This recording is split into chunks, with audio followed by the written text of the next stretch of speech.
Ավետարան ըստ Մարկոսի, գլուխ առաջին,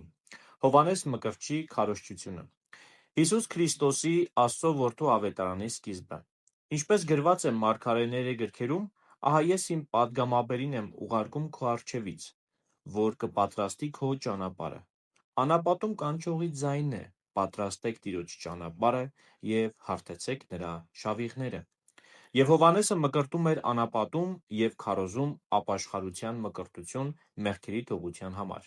Ամբողջ Հրեաստանը և բոլոր երուսաղեմացիները գնում էին նրա մոտ և խոստովանելով իրենց մեղքերը, նրա կողմից մկրտվում էին Հորդանան գետում։ Հովհաննեսն ուխտի բրդից պատրաստված հագուստ էր հագնում և մեջքին կաշվե գոտի կապում։ Նրա կերակուրը մորեխ էր և վայրի մեղր։ Նա քարոզում էր և ասում. «Ինձնից հետո գալիս է ինձնից ավելի հզոր մեկը, որի առաջ խոնարհվելով նրա կոշիկների կապերն անգամ արձակելու արժանի չեմ։ Ես ձեզ ջրով մկրտեցի, բայց նա ձեզ Սուրբ Հոգով կմկրտի»։ Հիսուսի մկրտությունը։ Այդ օրերին Հիսուսը Գալիլեայի Նազարեթ քաղաքից եկավ և Հովհաննեսի կողմից մկրտվեց Հորդանանում։ Եվ նույն պահին, երբ ջրից դուրս էր գալիս, տեսավ երկինքը, որ պատռվում էր, և Աստծո Հոգին, որ իբրև աղավնի իջնում էր իր վրա։ Երկնքից մի ձայն լսվեց, որ ասում էր. «Դու ես իմ սիրելի որդին, որ ստացար իմ բարեհաճությունը»։ Հիսուսի փորձությունն անապատում։ Հոգին նրան անմիջապես անապատ տարավ։ Նա այնտեղ էր 40 օր, փորձվեց սատանայից։ Գազանների հետ էր, հրեշտակներն էլ ծառայում էին նրան։ Քարոզչություն Գալիլեայում։ Հովհաննեսի բանտարկվելուց հետո Հիսուսը Գալիլեա եկավ։ Նա քարոզում էր Աստծո ավետարանը և ասում. «Լրացել է ժամանակը և մոտեցել է Աստծո արքայությունը. ապաշխարեք և հավատացեք ավետարանին»։ Հիսուսը կանչում է 4 ձկնորսներին։ Երբ նա անցնում էր Գալիլեայի լճի եզերքով, տեսավ Սիմոնին և նրա եղբորը Անդրեասին, որոնք ուռկանները ջուրն էին գցում, որովհետև ձկնորս էին։ Հիսուսը նրանց ասաց. «Եկեք իմ հետևից, և ես ձեզ մարդկանց ձկնորսներ կդարձնեմ»։ Իսկույն թողնելով ուռկանները՝ գնացին նրա հետևից։ Այդտեղից մի փոքր առաջ գնալով տեսավ Զեբեդեոսի որդի Հակոբոսին և նրա եղբորը Հովհաննեսին նավակի մեջ, երբ ուռկաններն էին կարգի բերում, և կանչեց նրանց։ Նրանք էլ իրենց հորը Զեբեդեոսին վարձու աշխատողների հետ թողնելով նավակի մեջ, իսկույն գնացին նրա հետևից։ Դիվահարի բժշկումը։ Մտան Կափառնայում, և հենց շաբաթ օրը ժողովարան մտնելով Հիսուսն ուսուցանում էր նրանց, և զարմանում էին նրա ուսուցման վրա, որովհետև նրանց ուսուցանում էր որպես մեկը, որ իշխանություն ունի, և ոչ թե դպիրների նման։ Նրանց ժողովարանում մի մարդ կար, պիղծ հոգուց բռնված, որ նա աղաղակեց և ասաց. «Թող, ի՞նչ կա մեր և քո միջև, Հիսուս Նազովրեցի, մեզ կորստյան մատնելու եկար. գիտենք քեզ, թե ով ես դու, Աստծո Սուրբը»։ Հիսուսը սաստեց նրան և ասաց. «Լռիր և դուրս ելիր նրանից»։ Պիղծ ոգին գետնին զարկեց դիվահարին, բարձրաձայն աղաղակեց և դուրս ելավ նրանից։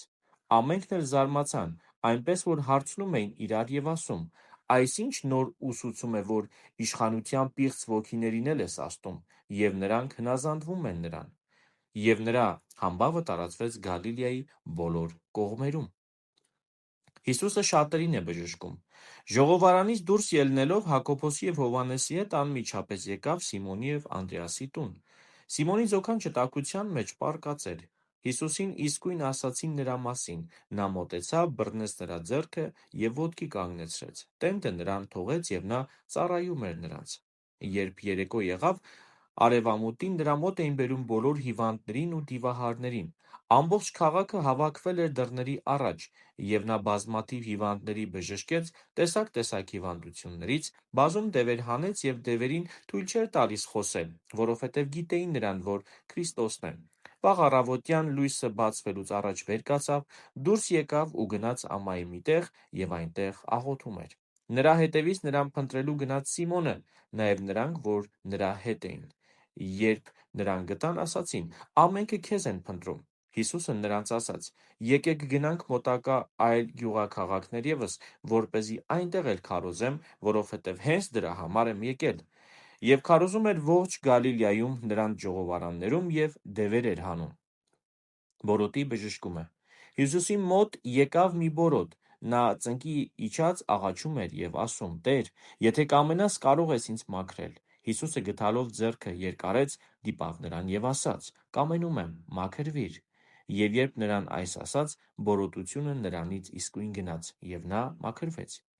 Հիսուսն անմիջապես նրան դուրս հանեց և խստիվ պատվիրեց ու ասաց. «Զգույշ եղիր, ոչ ոքի բան չասես, այլ գնա քեզ քահանային ցույց տուր և իբրև վկայություն մաքրվելուդ համար զոհ մատուցիր, այն, ինչ հրամայել էր Մովսեսը»։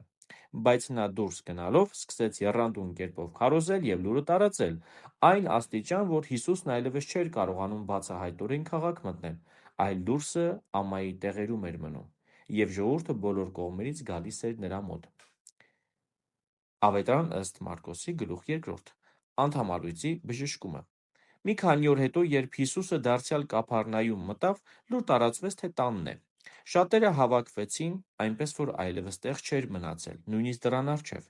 Հիսուսը նրանց քարոզում էր Աստծո խոսքը, եկան նրա մոտ բերելով մի անդամալույծի, որին շալակել էին 4 հոգով։ Երբ բազմության պատճառով Հիսուսին չկարողացան մոտենալ, քանդեցին այն տան կտուրը, որտեղ Հիսուսն էր, և բացելով առաստաղը իջեցրին անկողինը, որի մեջ անդամալույծն էր։ Հիսուսը տեսնելով նրանց հավատը, անդամալույծին ասաց. «Որդյակ, թող քո մեղքերը ներված լինեն քեզ»։ Դպիրներից ոմանք, որ այնտեղ նստած էին, իրենց սրտում խորհում էին. «Այս ի՞նչ հայհոյություն է խոսում սա, ով կարող է մեղքերին թողություն տալ, եթե ոչ միայն Աստված»։ Հիսուսն իր հոգում իմացավ, որ այդպես են խորհում իրենց սրտում, և ասաց. «Ինչու եք այդ բաները խորհում ձեր սրտում, ո՞րն է ավելի դյուրին, ասել անդամալույծին. մեղքերդ քեզ ներված են, թե վեր կաց առ անկողինդ և գնա քո տուն։ Բայց որպեսզի իմանաք, որ մարդու որդին երկրի վրա մեղքերը ներելու իշխանություն ունի, ասաց անդամալույծին. քեզ եմ ասում, վեր կաց առ անկողինդ և գնա քո տուն։ Անդամալույծը վեր կացավ և անմիջապես վերցնելով անկողինը, բոլորի առաջ դուրս ելավ։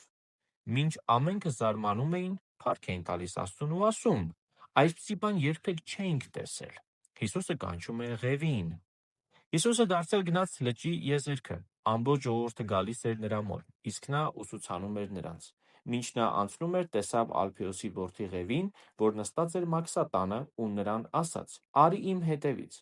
Եվ Ղևին վեր կացավ ու գնաց նրա հետևից։ Երբ Հիսուսը նրա տանը սեղան նստեց, բազում մաքսավորներ ու մեղավորներ Հիսուսի ու նրա աշակերտների հետ սեղան նստեցին, որովհետև շատերն էին նրա հետևից գնում։ Իսկ դպիրներն ու փարիսեցիները, երբ տեսան, որ նա մաքսավորների ու մեղավորների հետ է ուտում, նրա աշակերտներին ասացին. «Ինչու եք մեղավորների ու մաքսավորների հետ ուտում և խմում»։ Երբ Հիսուսը լսեց այս, նրանց ասաց. «Առողջներին բժիշկ պետք չէ, այլ հիվանդներին։ Ես էլ չեմ եկել արդարներին կանչելու, այլ մեղավորներին»։ Հարց ծոմապահության մասին։ Հովհաննեսի աշակերտները և փարիսեցիները ծոմ էին պահում։ Ոմանք եկան և Հիսուսին ասացին.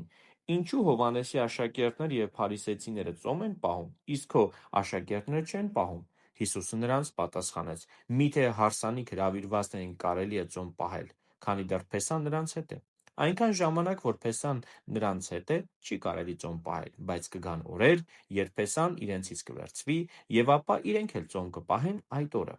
Ոչ ոք նոր խավը չթափված կտավի կտորը չի կարկատի հնացած զգեստի վրա,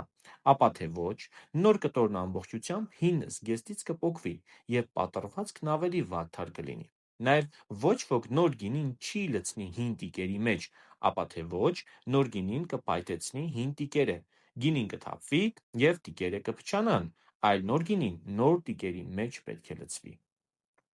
Շաբաթ օրը հարգելու մասին։ Մի շաբաթ օր Հիսուսն անցնում էր ցորենի արտերի միջով։ Նրա աշակերտները գնալու ժամանակ սկսեցին հասկ պոկել և ուտել։ Փարիսեցիները նրան ասացին. «Տես, քո աշակերտները շաբաթ օրով ինչ են անում, որ օրենքի դեմ է»։ Հիսուս նրանց պատասխանեց. «Դուք երբևիցե չեք կարդացել, թե ինչ արեց Դավիթը, երբ կարիքի մեջ ընկավ, քաղցը զգալով ինքը և նրանք, որ իր հետ էին, ինչպես մտավ Աստծո տունը, Աբիաթար քահանայապետի օրոք և առաջավորության հացը կերավ, տալով նաև նրանց, որ իր հետ էին, այնինչ օրինավոր չէր ուտել քահանաներից բացի»։ Ապա նրանց ասաց. «Շաբաթ օրը մարդու համար է եղել և ոչ թե մարդը շաբաթ օրվա համար։ Ուրեմն մարդու որդին Տերն է նաև շաբաթ օրվա»։ Գլուխ 3. չորացած ձեռքի բժշկումը։ Հիսուսը դարձյալ ժողովարան մտավ, այնտեղ մի մարդ կար, որի ձեռքը չորացած էր, և ուշադրությամբ հետևում էին Հիսուսին, տեսնելու թե շաբաթ օրով կբժշկի մարդուն, որպեսզի ամբաստանեն նրան։ Հիսուսը չորացած ձեռքով մարդուն ասաց. «Վեր կաց, մեջտեղ արի», ապա մյուսներին ասաց. «Շաբաթ օրով ինչ բան է օրինավոր անել, բարի գործել, թե չարիք, մի կյանք փրկել, թե կորցնել»։ Եվ նրանք լուռ մնացին։ Ապա Հիսուս ցասումով լի նայեց նրանց, տրտմելով նրանց սրտի կուրության համար, ասաց մարդուն. «Երկար իր ձեռքդ»։ Նա երկարեց, և նրա ձեռքն առողջացավ։ Այն ժամանակ փարիսեցիները հերովդեսականների հետ իսկույն դուրս ելան և խորհուրդ էին անում նրա դեմ, թե ինչպես կորստյան մատնեն նրան։ Բազմություններ Հիսուսի հետևից։ Իսկ Հիսուսն իր աշակերտների հետ գնաց լճի եզերքը։ Գալիլեայից բազում ժողովուրդ էր գնում նրա հետևից, նաև Հրեաստանից, Երուսաղեմից, Հորդանի մյուս կողմից, ինչպես նաև նրանք, որ Տյուրոսի ու Սիդոնի շրջակայքից էին։ Բազում ժողովուրդ էր գալիս նրա մոտ, երբ լսում էր, թե նա ինչքան բաներ է անում։ Հիսուսն իր աշակերտներին ասաց, որ մի նավակ պատրաստ պահեն իր համար բազմության պատճառով, որպեսզի իրեն չսեղմեն, քանի որ շատերին էր բժշկել, ուստի բոլոր նրանք, ովքեր որևէ հիվանդություն ունեին, գալիս խռնվում էին նրա շուրջը, որպեսզի դիպչեն նրան։ Իսկ պիղծ ոգիները, երբ տեսնում էին նրան, ընկնում էին նրա առաջ աղաղակում և ասում. «Դու ես Աստծո որդին»։ Հիսուսը խստիվ սաստում էր նրանց, որ իր ինքնությունը չհայտնեն։ 12-ի ընտրությունը։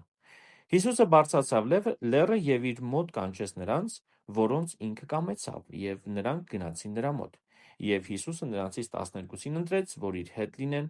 որ նրանց քարոզելու ուղարկի, և որ իշխանություն ունենան հիվանդություններ բուժելու և դևեր հանելու։ Սիմոնի անունը դրեց Պետրոս։ Ընտրեց նաև Զեբեդեոսի որդի Հակոբոսին ու նրա եղբորը Հովհաննեսին, և նրանց կոչեց Բաներեգես, այսինքն՝ որոտման որդիներ, ինչպես նաև Անդրեասին, Փիլիպոսին, Բարթողեմեոսին, Մաքսավոր Մատթեոսին, Թովմասին, Ալփեոսի որդի Հակոբոսին, Թադեոսին, Սիմոն Կանանացուն և Հյուդա Իսկարիովտացուն, որը և նրան մատնեց։ Նրանք տուն վերադարձան, և ժողովուրդը դարձյալ նրանց հետ եկավ, այնպես որ նրանք նույնիսկ հաց ուտելու ժամանակ չունեցան։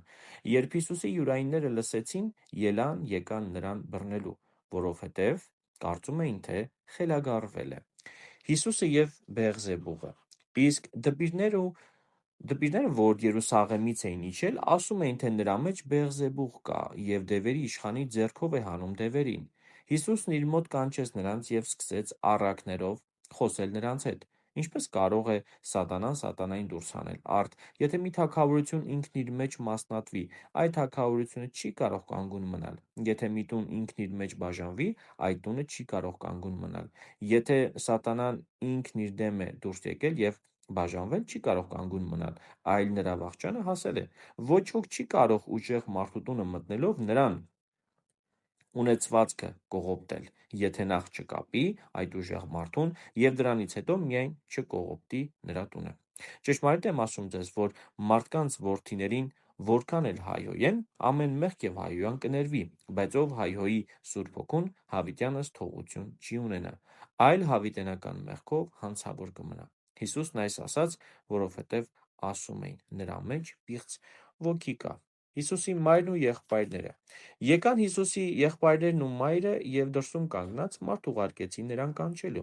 Այնտեղ ժողովուրդը նստել էր նրա շուրջը։ Երբ հայտնեցին նրան, ահա քո մայրն ու քո եղբայրները դրսում կանգնած են և քեզ են ուզում, նրանց պատասխանեց. «Ո՞վ է իմ մայրը կամ ովքեր են իմ եղբայրները»։ Ապա նայելով իր շուրջը, իր աշակերտներին, որոնք նստած էին, ասաց. «Ահավասիկ իմ մայրը և իմ եղբայրները, որովհետև ով կատարում է Աստծո կամքը, նա է իմ եղբայրը, քույրը և մայրը»։